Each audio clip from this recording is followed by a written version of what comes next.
Fala pessoal, tudo bem?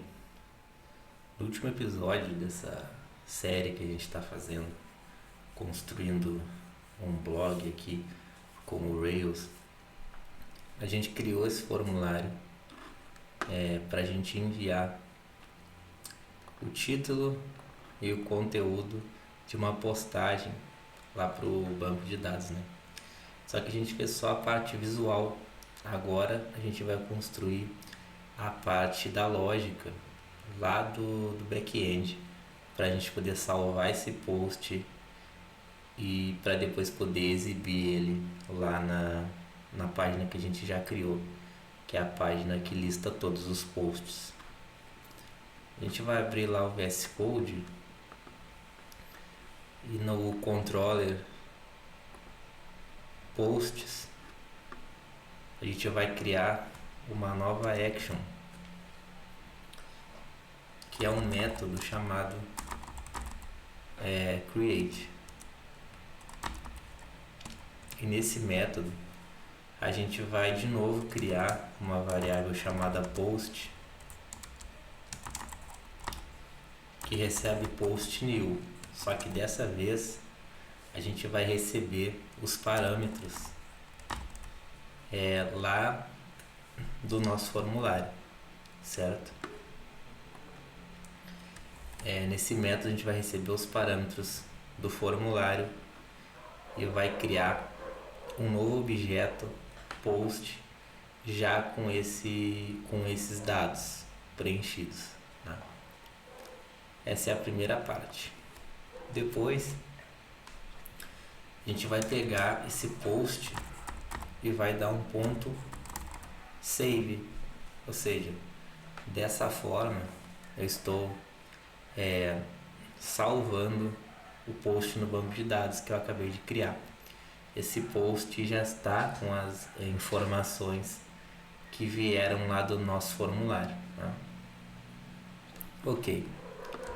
Só que o Rails ele não deixa a gente colocar os parâmetros vindos direto do front-end aqui para o back-end sem passar por um filtro, uma camada de segurança que a gente chama de safe parameters.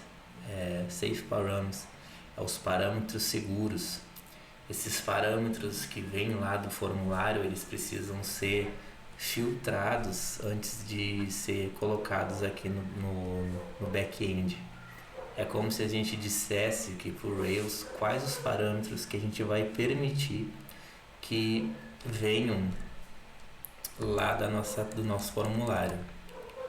Então aqui nesse caso eu vou permitir um parâmetro chamado título e um parâmetro chamado body. Se tiver algum outro parâmetro vindo do front-end, se algum invasor tentar inserir aqui através de uma técnica chamada SQL injection um novo parâmetro, o nosso back-end, o nosso sistema não vai aceitar esse parâmetro. E como que a gente vai fazer isso? A gente vai filtrar, né? Primeiro eu vou colocar aqui só um puts @post para a gente investigar o que está acontecendo aqui com essa variável, tá? A gente investigar. Eu vou criar também uma rota para a gente, quando a gente clicar aqui no formulário, ele enviar, né, para essa rota create. Então a gente vai lá no arquivo de rotas, config routes, e a gente vai criar uma rota do tipo post, né, que está apontando para o caminho posts e que vai ser redirecionada lá para o posts create, que foi o método que a gente acabou de criar aqui, o posts create, né? Então agora, para a gente fazer um teste, a gente vai enviar aqui um título e um conteúdo, tá? E vai clicar em criar post, né? Ele vai carregar e ele vai dar um erro pra gente, que foi aquilo que a gente conversou, né? Forbidden Attributes Error, que é o atributos não permitidos, né? Por quê? Porque a gente não criou esses atributos, ó. Aqui no console, lá no terminal, onde está rodando a aplicação, a gente vai ver o mesmo erro aqui, ó. De cima para baixo aqui, ele começou um post, enviando uma requisição post lá para o back-end. Aí ele foi processado pelo controller lá, ó, create essa requisição, enviando esses parâmetros, ó, um objeto post contendo um título e contendo um body, né? E ele devolveu pra gente um erro 500 porque o Rails ele disparou esse erro aqui chamado Forbidden Attributes Error, que é um erro de atributos não permitidos. Para a gente resolver isso, a gente tem que permitir os atributos que a gente quer, né? Sim, que a gente quer que sejam enviados do formulário. Lá na documentação do Rails, a gente vai achar aqui esse item 7.3.2 lá no Guides e vai pegar essa parte aqui, ó, Using Strong Parameters, que é usando parâmetros fortes, né? Seria assim numa tradução mais tranquila. E o que a gente precisa? A gente precisa de um método que faça isso aqui, ó, que requira um objeto, que no nosso caso vai ser posts, que permita o título e o body, entendeu? Lá no arquivo, no controller que está lidando com a requisição. Então é o que a gente vai fazer aqui para resolver esse problema esse problema não, né? Para implementar essa especificação de segurança aqui do Rails, a gente vai criar um método privado e vai criar um método chamado o método chamado post, né? Post params. E aqui dentro a gente vai colocar params.require o nome do objeto que a gente que está vindo lá do front-end e quais os atributos que a gente quer permitir, que é o título e o body, o corpo. Dou um Ctrl S aqui para salvar e faço o seguinte: ao invés de eu chamar diretamente aqui os parâmetros lá do front-end, eu passo aqui para dentro do new esse método que eu acabei de criar, chamado post params, né? E aí, o que acontece aqui? Eu poderia passar diretamente essa linha aqui para dentro, mas ia ficar um pouco grande, né? Ia prejudicar um pouco a legibilidade do código e também a documentação do Rails ela recomenda fazer dessa forma aqui, sugere fazer dessa forma aqui, que eu acho bem mais interessante, e é assim que eu faço geralmente. A gente vai salvar e de novo a gente vai atualizar essa página aqui, que vai renderizar o nosso formulário, e vai colocar aqui o meu post e um conteúdo e vai enviar lá para o back-end. Dessa vez a gente vai ver que não deu erro, né? Dessa vez, se a gente for olhar lá no terminal, nos logs da nossa aplicação, a gente vai ver que os parâmetros foram enviados e criaram esse objeto aqui post, já com essas informações.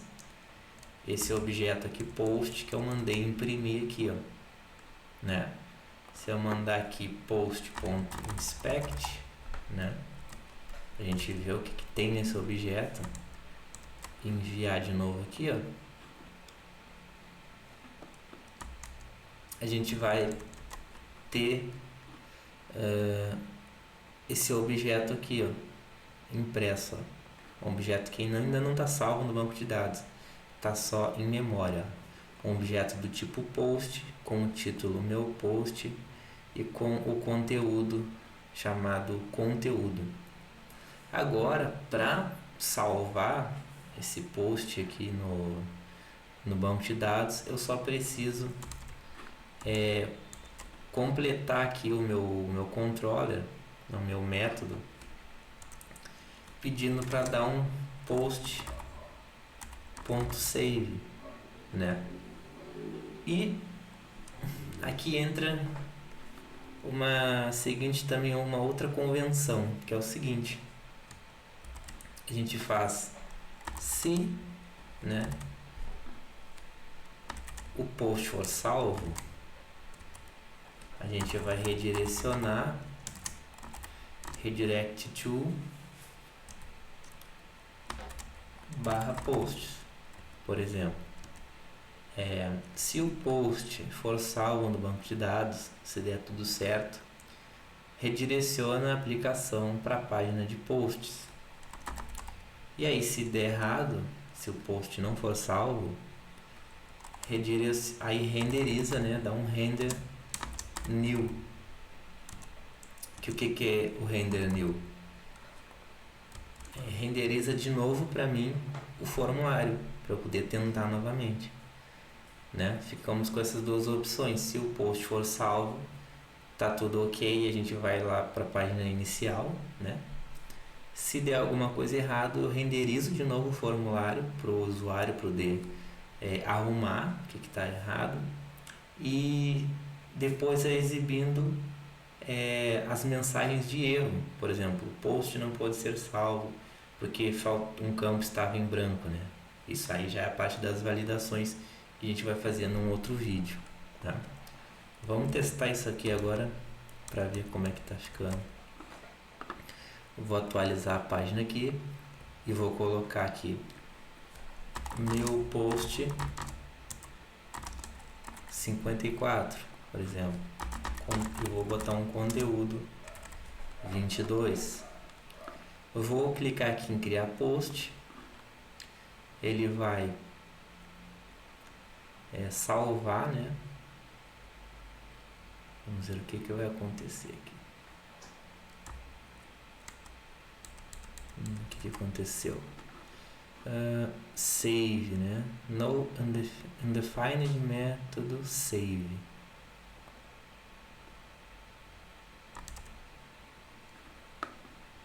Undefined método save. Post.new e post.save, né? Assim, tem que tirar aqui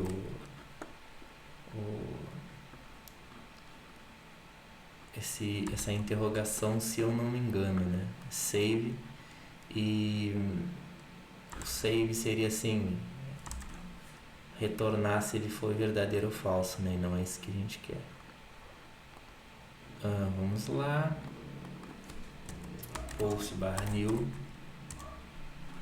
título vai ser meu post 54, conteúdos 88.